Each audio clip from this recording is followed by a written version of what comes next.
Are you ready? You capping? I'm not capping.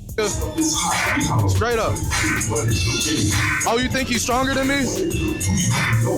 Stevens, you think he's stronger than me? I'm not playing. I'm straight up, for real. I'm not playing no games, bro. I'm not playing no games. I'm dead serious. It's not gonna be scripted. I'm telling you.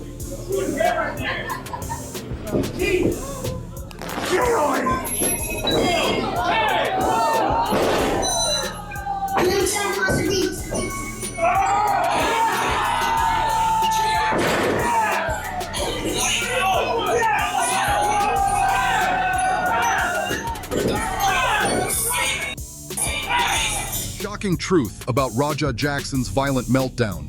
Raja Jackson didn't just make headlines. He may have written the end of his own career. In one of the most shocking incidents in recent memory, the 25-year-old son of UFC legend Quinton "Rampage" Jackson turned a wrestling show into a crime scene. The footage is brutal, the fallout is massive, and the story behind it is even darker than you think. Because when you peel back the layers, this wasn't just a fight gone wrong.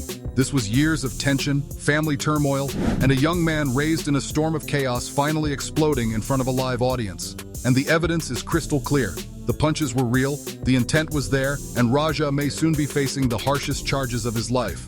But to understand how we got here, we have to go back to where it all started. Raised in a storm.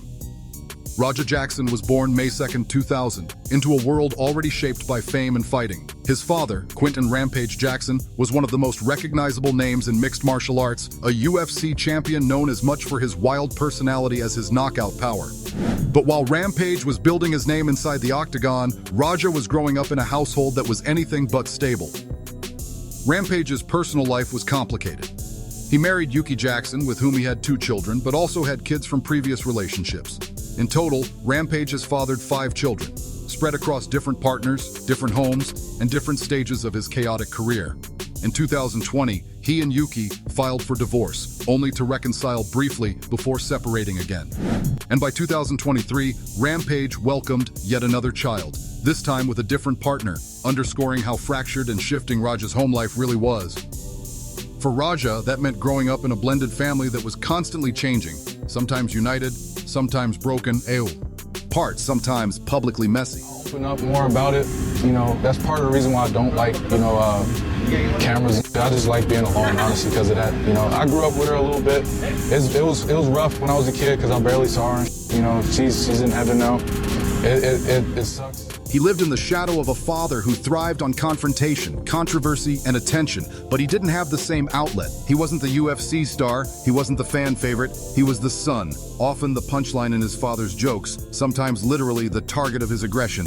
And it gets worse, because Rampage himself admitted that his relationship with Raja turned violent. In one live stream, Rampage bragged about choking his son unconscious after a fight between them turned physical.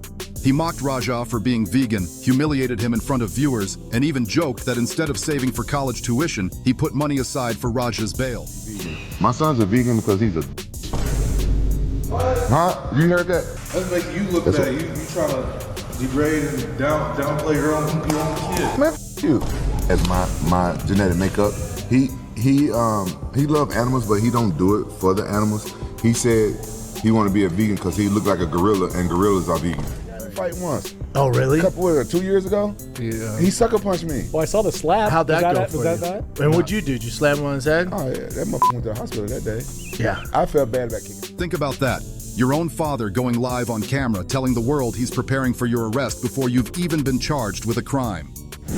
It's no wonder people who've followed this family for years describe Raja as someone carrying deep resentment and unhealed trauma. Behind the tough exterior, there was a storm building. A storm that would eventually break in the most violent way imaginable. And when it finally spilled over, it shocked everyone watching. When the anger spilled over, on August 23, 2025, Raja Jackson stepped into a KnockX Pro Wrestling event in Los Angeles. It was supposed to be just another small-scale show, scripted drama, staged rivalries, and an audience in on the act. But when Raja entered the ring, everything changed. The man across from him was Stuart "Psycho Stu" Smith, a veteran performer known for his over-the-top antics. The crowd thought they were about to see a playful spot. What they saw instead was violence so real it left Smith unconscious, bleeding, and fighting for his life in the ICU.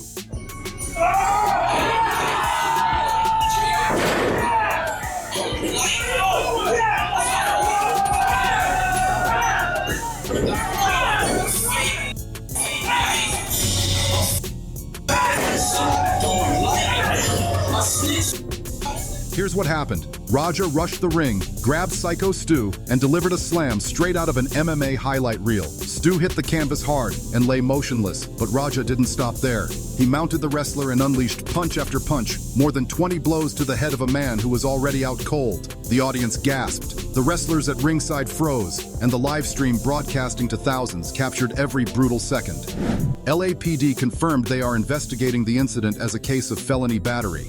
KnockX Pro Wrestling immediately condemned Raja's actions, calling them reprehensible and stressing that nothing about the attack was scripted. And even Rampage Jackson, a man who has mocked his son publicly before, was forced to denounce Raja's actions and distance himself from the chaos. But here's the part that makes this so damning.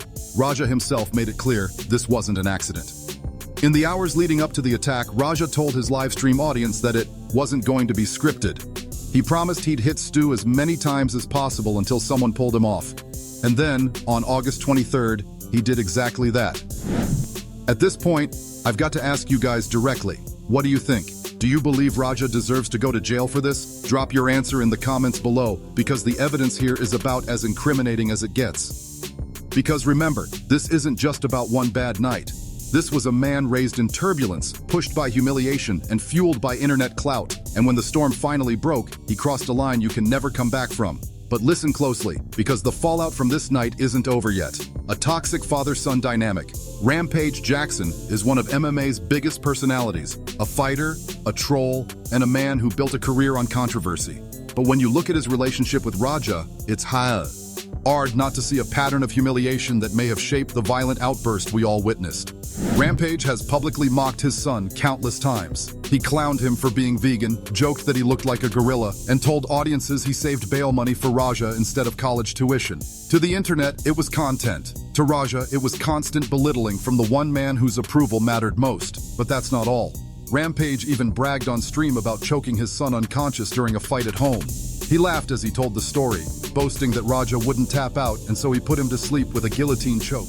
25 years, as long as you've been alive, you ain't gonna never be able to take me.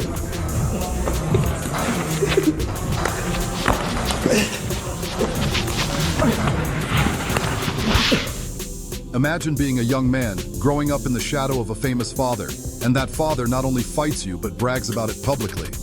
That's humiliation on another level. The cracks were obvious. Rampage thrived on attention, on making others uncomfortable. But Raja? He simmered in silence. And when he finally exploded, it wasn't just against Psycho Stu. It was years of frustration spilling over in a single violent eruption. Streaming pressure and internet clout. Here's the thing about streaming culture. Chaos sells. Outrage gets views. Violence goes viral. Raja knew this. And on the night of August 23rd, he was streaming everything. At first, he downplayed the confrontation with Stu, telling his chat it wasn't that serious, but the audience wanted blood. They called him soft. They told him to stand up for himself. They mocked him in real time. And like so many streamers before him, Raja caved to the pressure. It gets worse, because he didn't just let the chat hype him up. He promised them a show. Raja said live, "This won't be scripted. I'll hit him as many times as I can until someone pulls me off." Think he's stronger than me? Steven, do you think he's stronger than me? I'm not playing, I'm straight up, for real. I'm not playing no games, bro. I'm not playing no games. I'm dead serious. It's not gonna be scripted, I'm telling you. Tony, I'm gonna show you. I'm gonna show you, Tony. Watch what I'm about to do. Ain't no script, bro. It's not gonna be scripted. I'm telling you that right now. I promise you. That's not banter. That's intent. That's evidence.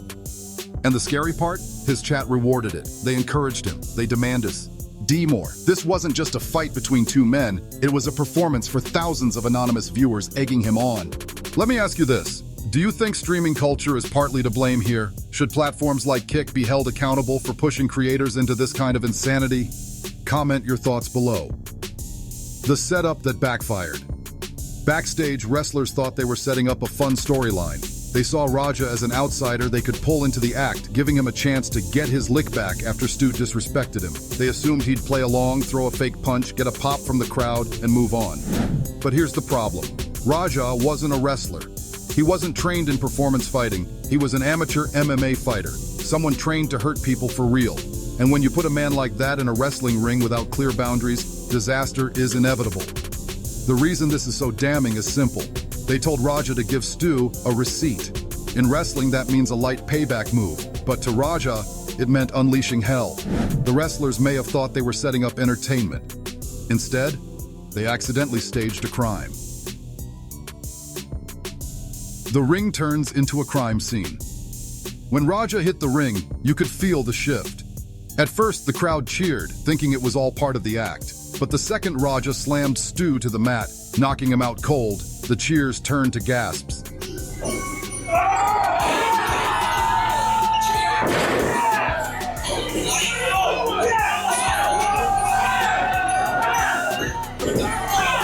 And then came the punches, over and over, full force. More than 20 strikes to the head of a man who wasn't even conscious. The black box used in the live stream to censor the blows couldn't hide the violence. It was raw, it was real, and it was horrifying. For several seconds, no one moved. Wrestlers at ringside thought it might still be part of the show, but by the time they realized it wasn't, the damage was already done. Stu lay motionless, bloodied, and badly injured. He was rushed to the ICU in critical condition. This wasn't entertainment anymore.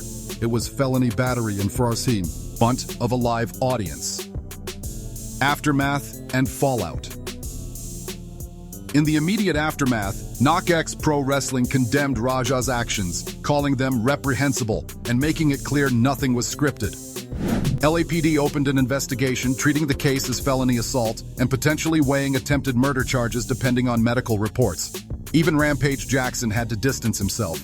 For once, he wasn't laughing. He publicly denounced his son's behavior, a rare moment where the trolling stopped and reality hit. But by then, the damage was done. Raja himself didn't show remorse. As he left the venue, streaming to his audience, he ranted about people disrespecting him, about being tired of humiliation, about finally standing up for himself. His fists were still bloody as he shouted at the camera, blaming everyone else but himself. And that's the tragic irony.